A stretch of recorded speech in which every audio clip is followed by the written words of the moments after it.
let's move on to some very important update coming in. Former Representative Liz Cheney, the highest profile Republican to come out openly in support for the Democrat presidential nominee, which is Vice President Kamala Harris. She's joined her campaign trail at an event in Wisconsin, which is the birthplace of the Republican Party, in fact.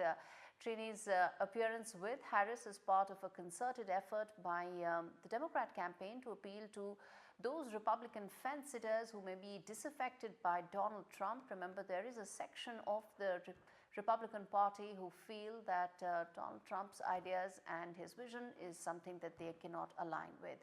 Cheney is the third highest ranking Republican in the House before she was ousted for voting to impeach Trump. And on Wednesday, the campaign launched a new ad featuring a direct-to-camera appeal from the two-time Trump voter in Pennsylvania who argued the former president's economic plan will not benefit working voters. The campaign is also hosting Republicans for Harris events across the battleground states this week. To discuss whether this outreach will work for the Harris campaign, let's get in a political analyst, Professor Robert Shapiro. But before that, let's get you this report that tells you why this story is so important.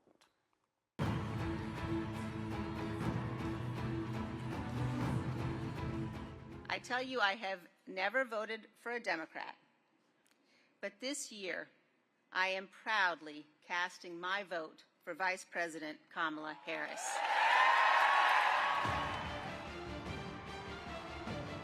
Former Congresswoman Liz Cheney, one of the highest profile Republicans to announce her support for Kamala Harris, joined her on the campaign trail at an event in Wisconsin on Thursday. Liz Cheney really is a leader who puts country above party and above self, a true patriot, and it is my profound honor to have your support.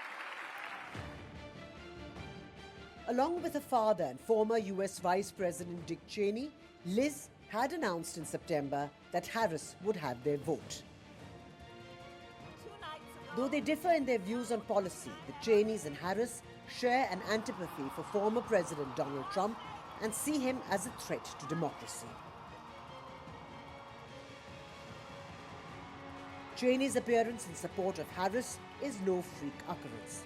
It's part of an effort by the Harris campaign to appeal to disgruntled Republicans. The campaign launched a new ad featuring a two-time Trump voter who argues that Trump's economic plan will not benefit working voters. That's not all, as the campaign is also hosting Republicans for Harris events across the battleground states this week. Former Republican Congressman Denver Riggleman and Adam Kinzinger are involved in some of these events. During the Democratic National Convention in August, many Republican officials made their presence felt, including Kinzinger and former Trump administration official Olivia Troy. Their involvement hasn't stopped at the DNC stage, as Troy has already appeared in a Harris campaign ad and others have been dispatched as surrogates for the campaign in recent weeks. But how does the support from an unexpected corner translate on the ground?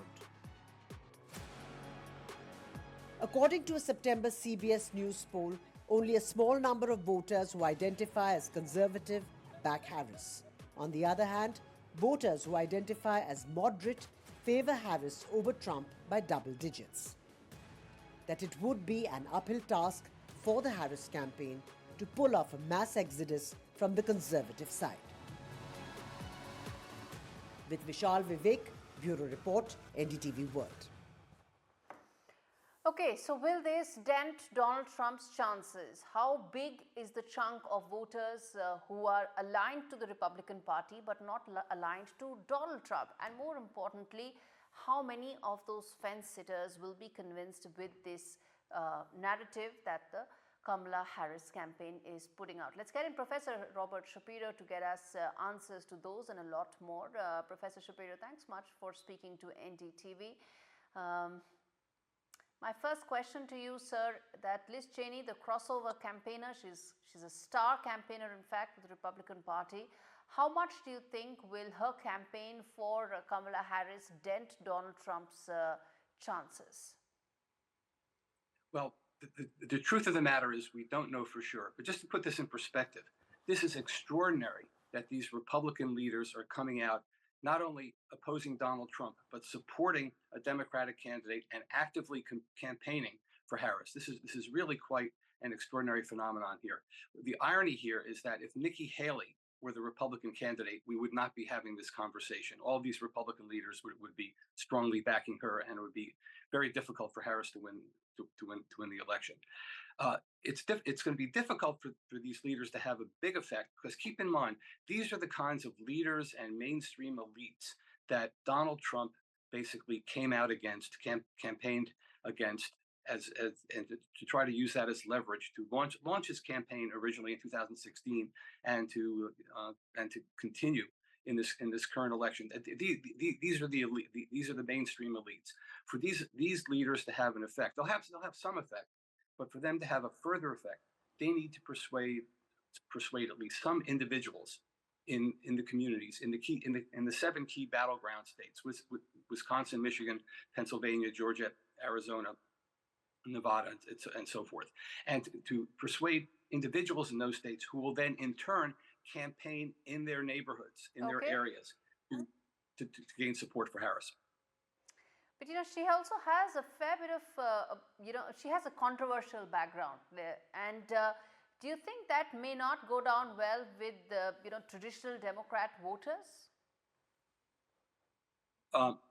Well, Harris has had some difficulty right now appealing to non-white voters and gaining momentum and support from young voters. These are key constituencies for her.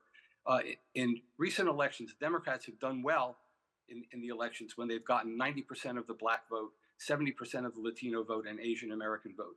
At this juncture, Trump has made inroads on those groups. Not enormous, but support among Blacks is below 90%. Support among Latinos is on the order of 55%. And it's important for Harris to get those numbers up. And the reason the numbers aren't up is that those voters are as disgruntled with the performance of the Biden administration as white non-college